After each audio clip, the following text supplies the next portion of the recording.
وعلى آل إبراهيم إنك حميد مجيد صلى الله على سيدنا ومولانا محمد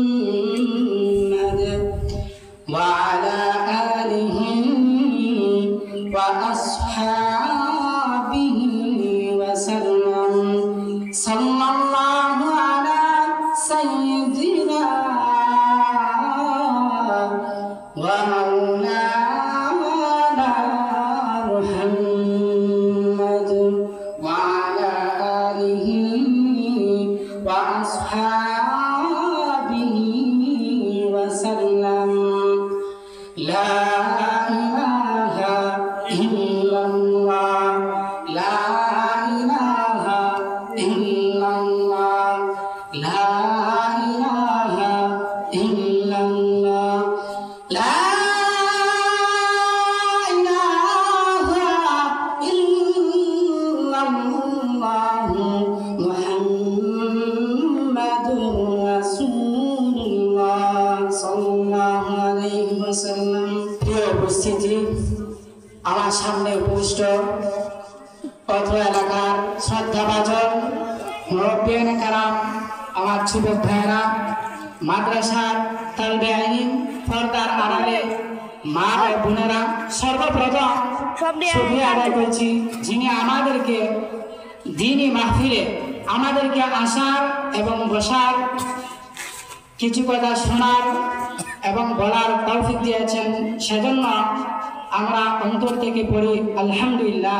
সময় সংক্ষিপ্ত সেজন্য আমার কথা দীর্ঘায়িত করব না, দু একটি কথা আপনাদের মাঝে পেশ করব, তাই সবাই মনোযোগ সহকারে শুনবেন। আল্লাহ তাআলা আমাদেরকে দুনিয়ার মধ্যে প্রেরণ করেছেন, আমাদেরকে তিনি নিজ হাতে তৈরি করেছেন। পৃথিবীর মধ্যে অসংখ্য অগণিত মাখলুকের মধ্যে মানুষ হিসেবে আমাদেরকে শ্রেষ্ঠত্ব দান করেছেন। আমাদের চতুর্পাশে যত নিয়ামত আছে সব কিছুই আল্লাহর পক্ষ থেকে, সব কিছু আমাদের খেদমত করতেছে, আমাদের জন্য সব কিছু আল্লাহ তাআলা নিয়ামত হিসেবে আমাদের জন্য দান করেছেন। আমরা দুনিয়ার সব নাজ নিয়ামত ভোগ করতেছি। আমাদেরকে আল্লাহ তাআলা পাঠিয়েছেন শুধু দুনিয়ার মধ্যে খাওয়া দাওয়া, ঘোরাফেরা, আনন্দ ফুর্তি করে দুনিয়া থেকে বিদায় নেওয়া, এটা নয়। অবশ্যই আল্লাহ তাআলা কোনো এক কারণে আমাদেরকে দুনিয়াতে পাঠিয়েছেন, যিনি পুরো পৃথিবীকে লালন পালন করেন, আমাদের রিজিক দেন, আমাদেরকে নিয়ামত দেন।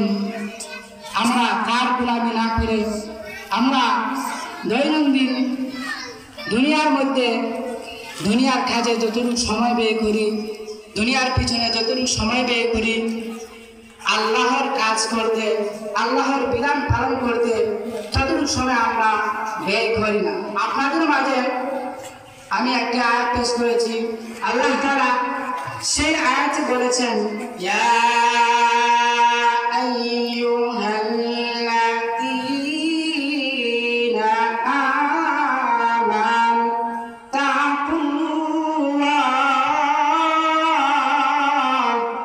হে ইমানদারগণ তোমরা আমি আল্লাহ তাআলাকে ভয় করো। আমি আল্লাহ তাআলা দুনিয়ার মধ্যে তোমার যা কিছু লাগে, দুনিয়ার মধ্যে এমন কোনো কিছু নেই, সব কিছুই আছে। তোমার যা ব্যবহারের উপযুক্ত, তোমার যা মন চায়, তোমার যা প্রয়োজন আছে, সব প্রয়োজনে দুনিয়ার সমস্ত নিয়ামত তোমাদেরকে আমি দান করেছি।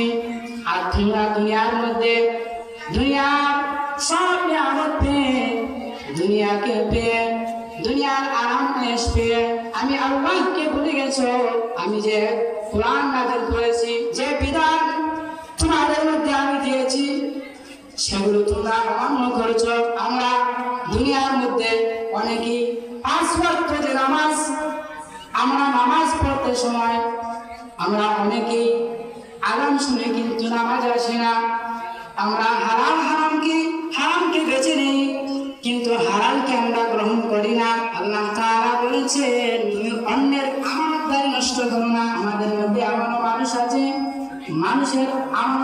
নষ্ট করে, বিভিন্ন হারাম কাজে লিপ্ত হয়ে যায়, ঘুষ খায়, এমন এমন জঘন্য কাজ করে, যদি তার ভিতরে আল্লাহ তাআলার বই বিধি রাখত, আল্লাহ তাআলাকে যদি ভয় করত, তার অন্তরে যদি আল্লাহ তাআলা ভয় থাকত, তাহলে সে কোনো সময় হারাম কাজ করতে পারত না, তাহলে সে ঘুষ খাইত না, তাহলে সে মানুষের উপর জুলুম করত না, তাহলে সে অন্যের উপর দোষ চাপিয়ে দিত না, মানুষের উপর অপবাদ সৃষ্টি করত না, আল্লাহর বিধান লঙ্ঘন করত না।